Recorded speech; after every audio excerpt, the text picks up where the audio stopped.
గతంలో ఎప్పుడు ఏ ప్రభుత్వము కూడా ఇటువంటి సాయం చేయనటువంటి స్థితిలో ఈరోజు మేము అధికారులతో మాట్లాడి గుంపర్రు గ్రామంలో కూడా ఆ నీళ్లు వచ్చినటువంటి ఇళ్లను గుర్తించి వాళ్ళకి వాటి వచ్చి 25 కేజీల బియ్యం, కేజీ కందిపప్పు, కేజీ ఆయిల్ ప్యాకెట్, కేజీ బంగాళదుంపలు, కేజీ ఉల్లిపాయలు ఈరోజు మేము అందజేస్తున్నాం.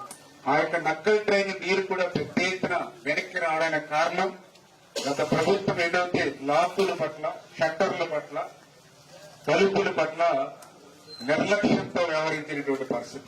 ఆ గోదావరి వరద నీరు నక్కల్ ట్రైన్ కి రాకుండా ఉండాలి అంటే ఆ యొక్క అవుట్ ఫాల్ స్లూయిస్ ఏదైతే ఉందో దాని డోర్స్ క్లోజ్ చేద్దామని చెప్పి అధికారులు ప్రయత్నం చేస్తే ఆ డోరు పుట్టుకుపోయినటువంటి పరిస్థితి. గత 5 సంవత్సరాలలో కనీసం గ్రీజ్ కూడా పెట్టక మెయింటెనెన్స్ చేయకపోవడం వల్ల ఈ రోజు ముట్టుకుంటే ఊడిపోయేటువంటి పరిస్థితిలో ఈ రోజు ఉంది. ఇప్పటికప్పుడు ఇమ్మీడియట్లీ దానికి 8 లక్షల రూపాయలు కేటాయించి యుద్ధ ప్రాతిక మీద కొవ్వూరులో ఆ డోర్ ని తయారు చేయించి నిన్న వాటర్ తగ్గిన తర్వాత ఆ డోర్ బిగించాం, కొత్త డోర్.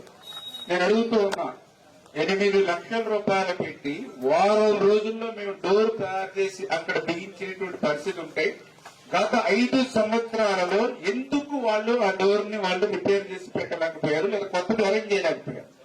ఆ వైఎస్ఆర్సీపీ నాయకుల ఆలోచన అంతా కూడా ఇసుకలో ఎంత దోచుకోవాలి, లిక్కర్ లో ఎంత దోచుకోవాలి, ఏదైతే మైన్స్ లో ఎంత దోచుకోవాలి, ల్యాండ్స్ లో ఎంత దోచుకోవాలి, దాని మీద దృష్టి పెట్టారు తప్ప మన సంక్షేమం, మన అభివృద్ధి మీద దృష్టి పెట్టాల.